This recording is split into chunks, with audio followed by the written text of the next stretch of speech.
మీరు మీ అభిమాన shows and serials TV కన్నా ముందు ఈటీవీ విన్ యాప్ లో చూడండి. Download and subscribe to ETV win app. 99 రూపాయలు మాత్రమే. మౌన పోరాటం మౌన పోరాటం. అందుకే చెప్తున్నాను, మనమే జానకిని పోలీసుల దగ్గరికి తీసుకెళ్తే మనమే నేరం చేశామని సాక్ష్యంతో సహా పోలీసులకు ప్రజెంట్ చేసినట్టు అవుతుంది.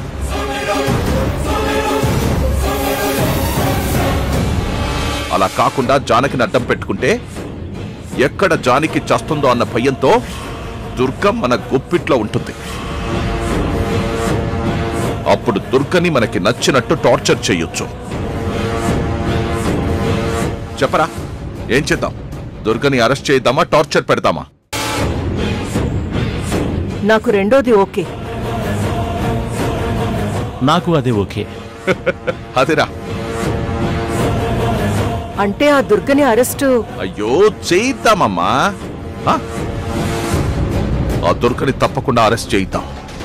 ముందు దాన్ని బాగా టార్చర్ చేద్దాం. మనం పడిన అవమానాలన్నీ అది పడేలా చేద్దాం. ఆ తర్వాత దాని దగ్గరున్న సాక్ష్యాలన్నీ నాశనం చేద్దాం. అప్పుడు ఫైనల్ గా దుర్గని అరెస్ట్ చేద్దాం. సరేనా? సరే. అంటే అప్పటి వరకు జానకి మన దగ్గరే ఉంటుందా?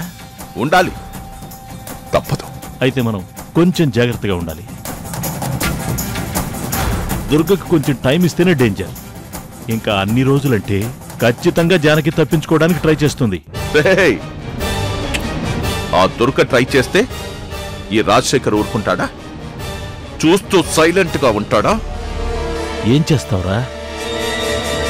చూస్తూ ఉండండి, నేనేం చేస్తాను.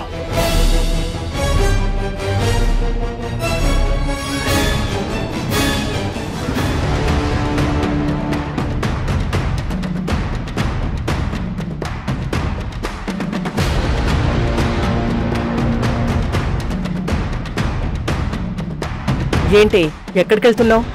ఈ రోజు నా ఎగ్జామ్ స్టార్ట్. ఫస్ట్ ఎగ్జామ్ రాయడానికి వెళ్తున్నాను. ఎగ్జామ్ రాయడానికా? నువ్విప్పుడు చదువుకున్నావు కదూ?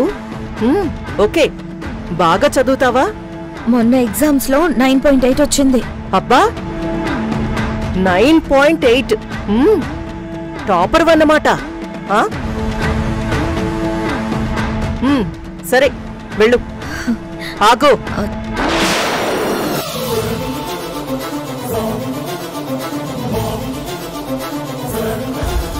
ఒక్క నిమిషం. అవును, నువ్వు ఎగ్జామ్ రాయాలంటే హాల్ టికెట్ ఉండాలి కదూ? మరది పెట్టుకున్నావా, మర్చిపోయావా? తీసుకెళ్తున్నాను. ఓ, ఏది ఒకసారి చూపించు.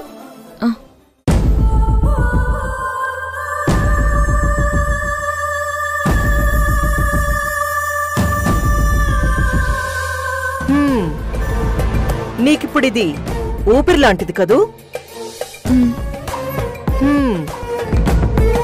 ఇది పోయినా చిరిగిపోయినా నిన్ను ఎగ్జామ్ హాల్లోకి రానివ్వరు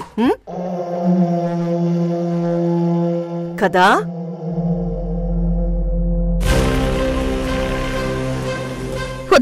వద్దత్తయ్యా, నేనెంతో కష్టపడి చదువుతున్నాను. ఇప్పుడు ఎగ్జామ్ రాయకపోతే ఇయర్ అంతా వేస్ట్ అయిపోతుంది. నాకు బ్యాక్లాగ్స్ పడిపోతాయి. వద్దత్తయ్యా. అత్తయ్య ప్లీజ్, అత్తయ్య అత్తయ్య ప్లీజ్ ఇచ్చే అత్తయ్య.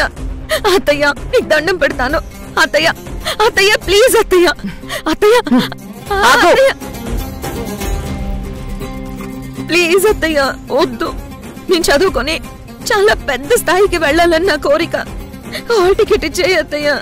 ఏవే, నువ్వు చదువుకొని పై స్థాయికి వెళ్ళిపోతే ఈ ఇంట్లో రుద్ర కింద పని మనిషిలా ఎవరుంటారే? వద్దత్తయ్య, నేను పని మనిషిగా చేయను. నన్ను వదిలేయండి. చా, పని మనిషిలా చెయ్యవా? చెయ్యకపోతే మరి నా కూతురి మీద ఇన్నాళ్ళు నువ్వు చేసిన పనులకి ప్రతీకారం ఎలా తీరుతుందే? లేదత్తయ్య, రుద్ర చేత నేనేం చేయించలేదు.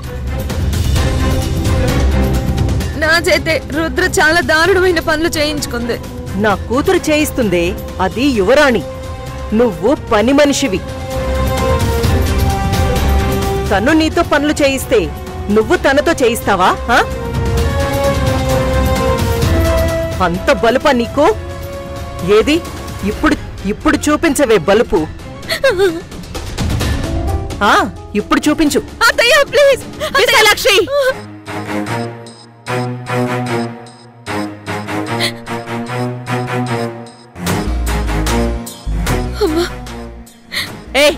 ఏం నువ్వు చేస్తున్న పని? వచ్చిందండి వయ్యారి. ఎప్పుడు కరెక్ట్ టైంకి ఎలా వస్తావు? నువ్వు ఆడపిల్ల జీవితాన్ని నాశనం చేస్తుంటే చూస్తూ ఊరుకోమంటావా ఏంటి? ఏమన్నావు? నీ కూతురు యువరాణి, నా కూతురు పని మనిషా?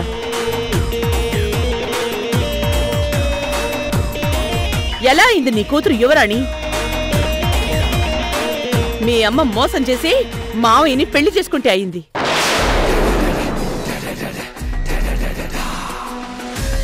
ఆ పెళ్లికి ముందు మీ అమ్మ ఎక్కడుండేదో, ఎలా పెరిగిందో నీకు తెలుసా?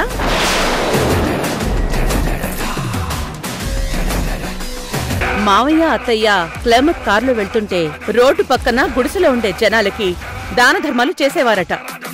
ఆ జనంలోంచి దానం కోసం చాచిన చేతుల్లో 2 చేతులు మీ అమ్మగారివే తెలుసా? ఏ మావయ్య? అవునమ్మా, నా వైభోగం చూసి కన్నేసి చాలా జాగ్రత్తగా పిల్లిలా నా జీవితంలోకి ప్రవేశించిందమ్మా వీళ్ళమ్మ. యువరాణి, మహారాణి.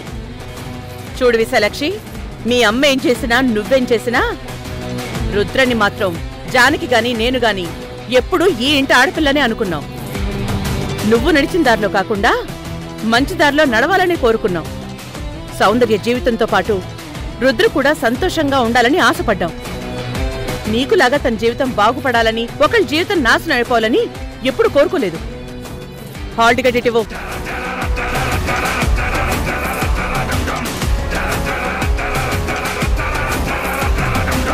విశాలాక్షి,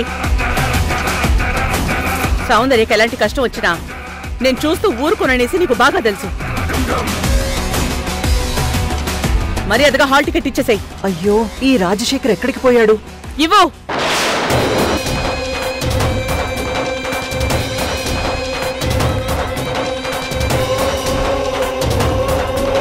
సౌందర్య, నువ్వు ముందు ఎగ్జామ్ రాసా.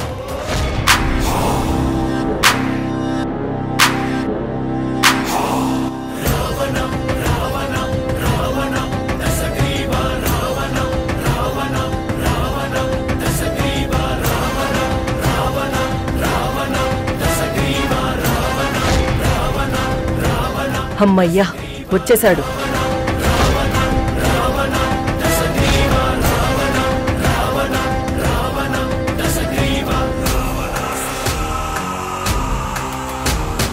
దుర్గా, కింద పడినా కూడా పై చేయి నీదేనంటాం.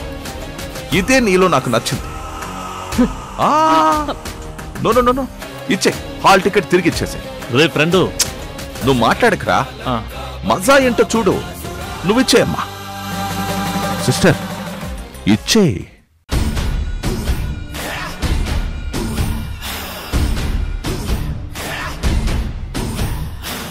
దుర్గా, హాల్ టికెట్ నీకెందుకు? నువ్వేనా వెళ్ళి ఎగ్జామ్ రాస్తావా? ఇచ్చేయి. సౌందర్యకి ఇచ్చేయి.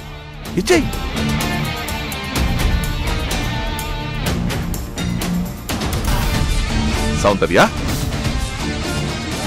ఇప్పుడు నువ్వు ఆ హాల్ టికెట్ ని చించేసాయి.